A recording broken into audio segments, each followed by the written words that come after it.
এইবার উল্টো চাল চালল পরশুরাম।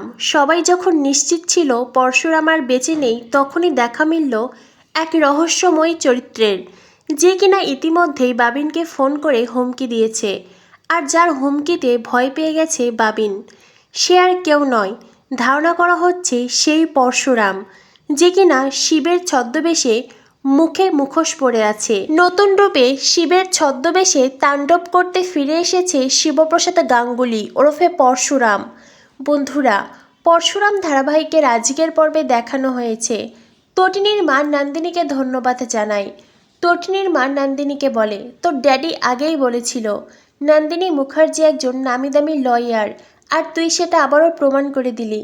তুই তোর বোনকে ফিরিয়ে এনেছিস নন্দিনী, সেই জন্য তোকে অনেক অনেক ধন্যবাদ। এমনকি তটিনীও নন্দিনীকে ধন্যবাদ জানায়। তটিনী নন্দিনীকে বলে, দিদি তুই যদি আজ না থাকতি হয়তোবা ওরা আমার সাথে। এই বলে তটিনী কান্নায় ভেঙে পড়ে। তখন নন্দিনী তটিনীর দিকে এগিয়ে আসে। নন্দিনী তটিনীকে বলে, আমি যা করেছি আমার কর্তব্য পালন করেছি। আমি একজন উকিল, আর কর্ণ চ্যাটার্জির থেকে আমি মোটা অঙ্কের টাকা নিয়েছি, আর সেই টাকার বিনিময়ে আমি আমার পেশার দিক থেকে দায়িত্ব পালন করেছি। আমি আমার ক্লায়েন্টকে ফিরিয়ে এনেছি। এর জন্য আলাদা করে থ্যাঙ্কস জানানোর কোনো প্রয়োজন নেই। এই বলে নন্দিনী যেতে চায়। তখনই তটিনীর মা বলে, তটিনী তুই কিছু খেয়ে নিবি না? চল কিছু খেয়ে রেস্ট নিবি। তটিনী বলে, আমি রেস্ট নেব? এটা শুনে নন্দিনীও থেমে যায়। তটিনী বলে, আমি কি করে রেস্ট নিব মা? আমি পারবো না। আমার বরকে তিনবার চেম্বার চালানো হয়েছে। আমার বর যখন মাটিতে লুটিয়ে পড়ছিল, সে আমার দিকে অদ্ভুতভাবে তাকিয়েছিল জানো। হয়তোবা সে বিশ্বাস করেছে আমি ওর দিকে চেম্বার চালিয়েছি। মা, তোমাদেরও কি মনে হয় আমি ওর দিকে চেম্বার চালিয়েছি? অনেক সময় চোখের দেখার মাঝেও তো ভুল থাকে মা। বিশ্বাস করো আমি চেম্বার চালাইনি। এই বলে তটিনী কান্নায় ভেঙে পড়ে। তটিনীর মা বলে, তবে চেম্বার চালালো কে? এটা শুনে তটিনীও রহস্যময় দৃষ্টিতে তাকায়। অন্যদিকে দেখানো হয় দৃশ্য বদলায়।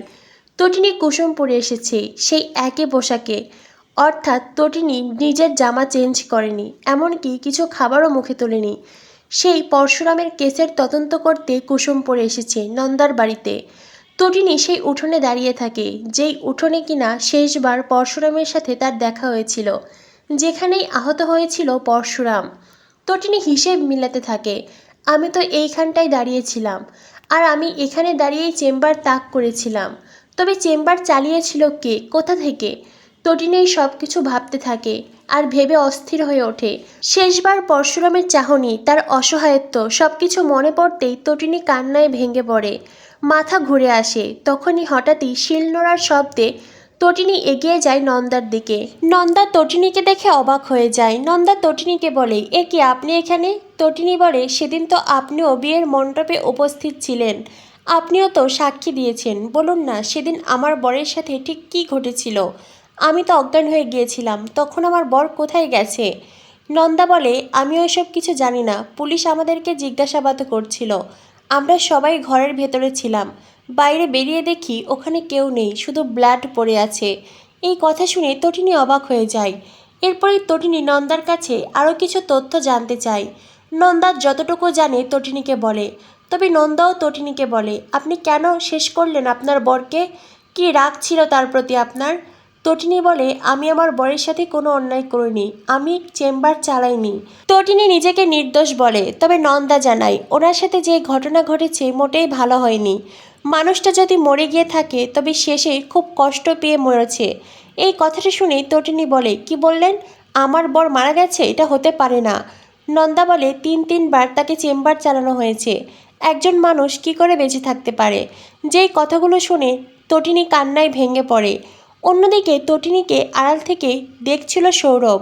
সৌরভ বিজিতকে ফোন করে জানায় তটিনী কুসুমপুরে এসেছে।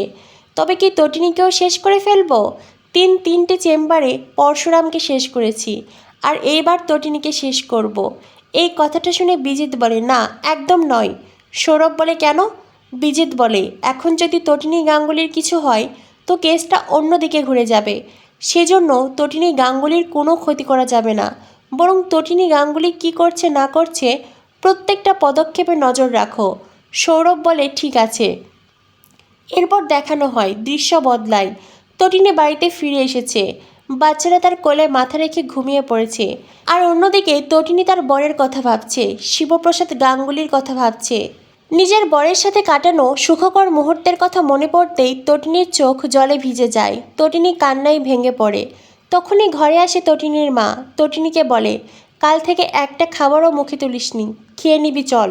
তটিনী বলে, না মা, আমি কিছু খেতে পারবো না, আমার গলা দিয়ে কোনো খাবার নামবে না। তখনই সেখানে প্রাচী আসে। প্রাচী বলে, কেন খাবি না তুই?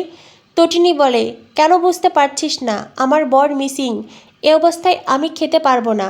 প্রাচী বলে, একবার বাচ্চাদের কথা ভাব, ওরাও তো কিছু খাচ্ছে না, আর এদিকে জেম্মাও তোর জন্য না খেয়ে আছে। তটিনী তার মাকে বলে, মা তুমি কেন খাবার খাচ্ছ না? তুমি যদি না খাও তো অসুস্থ হয়ে পড়বে। তটিনীর মা বলে, তটিনী তুই তো 2 সন্তানের মা হয়েছিস, তুই তো সব কিছুই বুঝিস, আমার মেয়ে না খেয়ে আছে, আমি কি করে খাবো বল? এই কথাটা শুনে তটিনী কান্নায় ভেঙে পড়ে। তটিনীর মা বলে, বাচ্চারাও তো একটা খাবারও খাচ্ছে না। তটিনী বলে, ওদের কোনো দোষ নেই মা, আসলে আমরা 4 জন 4 জনকে ছাড়া খেতে পারি না।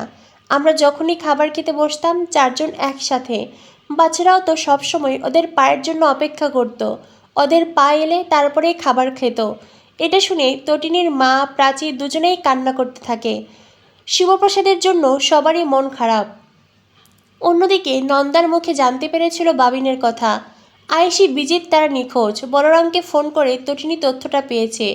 তবে নন্দা যখন বাবিনের কথা বলেছে, নিশ্চয়ই এই ষড়যন্ত্রের সাথে বাবিনও জড়িয়েছিল, ঠিক যেভাবে জড়িয়ে আছে জিৎ মুখার্জি। আগামী পর্বে দেখানো হবে তটিনী বাবিনকে জেরা করতে থাকে। তটিনী বাবিনের কাছে জানতে চায়, যেদিন আমার বরকে শেষ করা হয়েছিল তুই সেদিন কোথায় ছিলি? তটিনীর জেরার মুখে পড়ে বাবিন খুব ভয় পেয়ে যায়। আগামী পর্বে এটাও দেখানো হবে, শিবের ছদ্মবেশে মুখোশধারী একজন লোক বাবিনকে কল করে অন্য স্বরে কথা বলতে থাকে। বাবিনকে বলে, 3বার চেম্বার চালানো হয়েছে, লোকটাকে এইভাবে শেষ করে দিলেন। যেই কথাগুলো শুনে বাবিন খুব ঘাবড়ে যায়। ছদ্মবেশে এই লোকটিকে দেখে মনে হয় সে আর কেউ নয়, শিবের ছদ্মবেশে স্বয়ং শিবপ্রসাদ গাঙ্গুলি ওরফে পরশুরাম। তো বন্ধুরা বুঝতেই পারছো, গল্প এবার জমে উঠেছে। একদিকে সবাই ভাবছে পরশুরাম শেষ, কিন্তু এদিকে পরশুরাম ফিরেছে নতুন রূপে, নতুন অবতার হয়ে। তবে কি এইবার শত্রুদের দমন করতেই তার এই দুর্দান্ত পরিকল্পনা? বলরাম তটিনী তারা কি জানতে পারবে পরশুরামের ফিরে আসার খবর, নাকি তটিনীকে ভুল বুঝে তটিনীর কাছ থেকেও নিজেকে আড়াল করে রাখবে পরশুরাম? কি হতে চলেছে পরশুরাম ধারাবাহিকে? পরশুরাম ধারাবাহিকের সকল আপডেট পেতে আমাদের সাথেই থেকো। ধন্যবাদ সবাইকে।